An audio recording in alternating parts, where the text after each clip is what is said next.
I want to switch gears and take this time to acknowledge, you mentioned about social media, how LinkedIn, you've been going viral. I've watched from afar. I've engaged on some posts that you did. And one recently that I think it was yesterday or the day before yesterday, you made a comment or a post about job hopping and how we're in this climate of when a hiring manager is looking at applications and job history, how they're kind of like turning their nose up at it. But from your perspective, what are you seeing for from your personal experience and what you're seeing, like when you're interviewing candidates for a role, like how do you view, short-term contracts, 3 to 6 months type of situation? What are your thoughts on that? So being that I have mainly been a contractor my majority of my recruitment history, I personally do feel that contractors get a bad rep for many reasons. Number one, especially in the tech industry, I've noticed a trend and a pattern that people say things like they're just a contractor. At the end of the day, it doesn't matter if a person is a contractor or a full-time employee. It matters if they've been employed. For some reason, there is this false narrative going around that contractors don't make or drive impact.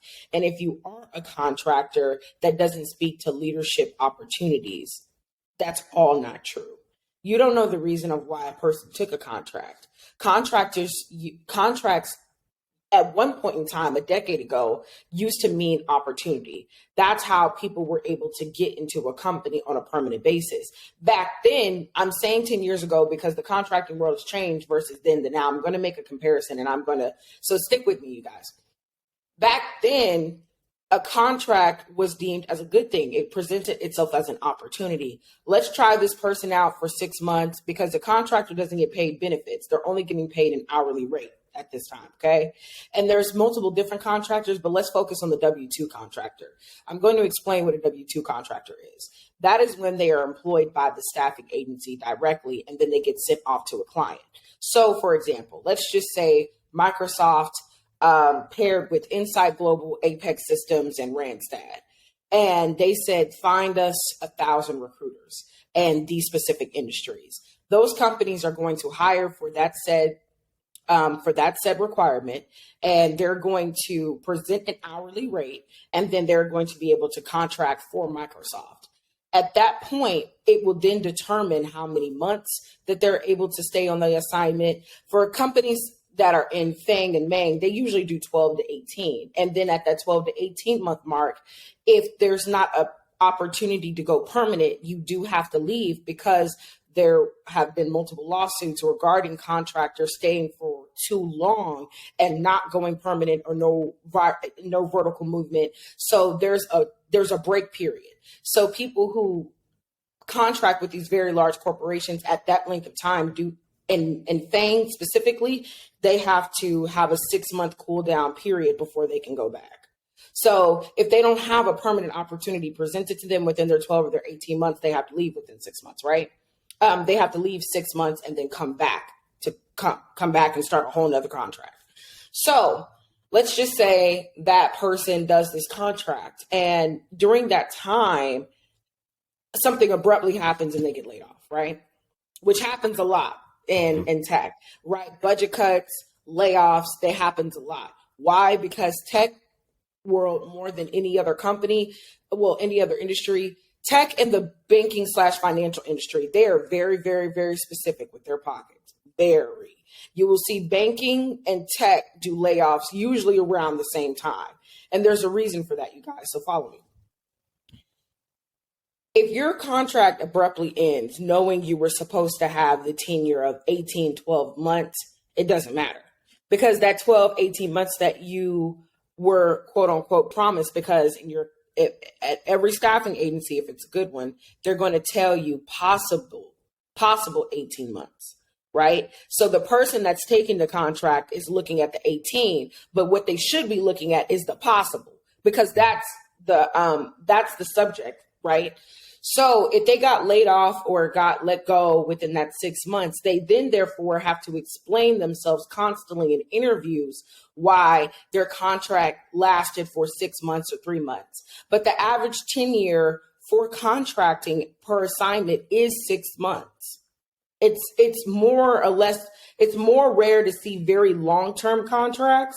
It's very common to see contracts that are 6 months or less because of the fact that contracts are typically there for a specific need. It's to ramp up hiring practices, and then when the company gets stabilized, they no longer need said contractor, right? Why is that an issue? Because people take those opportunities to have an opportunity. A lot of contractors, and I do mean a lot of contractors, they want permanent employment. They don't want to continue to keep contracting because of what it does present. I'm also going to say something else. This may be controversial. Tenure gets brought up more so for minorities than it does for whites. You can look at that how you want to, but this is true. If a person, because this is what happens a lot. You will see minorities take contracting opportunities more so than whites. But that said, Black or Hispanic contractor may have years worth of experience more than said white counterpart that's at a permanent opportunity with less experience. That's also another reason why contracting bodes another discriminatory practice. Now, people don't look at it like that. Companies don't look at it like that. But when it comes down to your employment and when it comes down to you applying for permanent opportunities as a contractor, they automatically equate you with job hopper.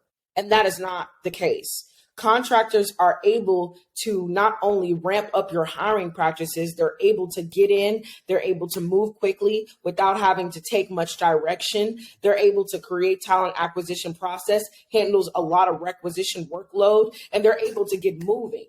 But a lot of people who are permanent are not able to work under that. They need some things to have a slow ramp up time. They work on the 30, 60, 90 days. But in the contractors world, we don't have that. That 30, 60, 90 days that you would get in that time frame, we have to do it in a week.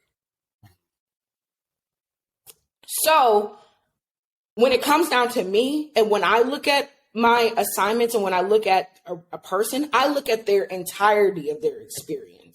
Because if a requisition requires 5+ years and a person started in a specific year and they've been in that industry since that said year, that is their over 5+ years of experience. That's what I'm looking at. And what I do is I push hiring managers to think outside of the box and to not solely equate permanency with a better candidate. Tenure does not equate to a better candidate. Permanency does not equate to a better candidate, and nor does full-time employment. The difference between a contractor and a permanent employee is one has benefits, one doesn't. One is getting paid a week or every 2 weeks. Another one is getting paid every month. One of them is getting paid, those are the things that is the main difference. But too often, more than not, contractors do more work than permanent employees, but we do it with less access and less resources. Oh, that's the reason why companies need to look at contractors way more seriously than they have been and not just look at them as a means to an end. Plus, they need to make opportunities for them to be able to, when they apply to a permanent role within the company, not to just get their application thrown out, to actually be looked at as a worthy candidate. Because why am I good enough to be able to contract for your company but not work here permanent? Mm-hmm. Mm-hmm. So these are the things that I see.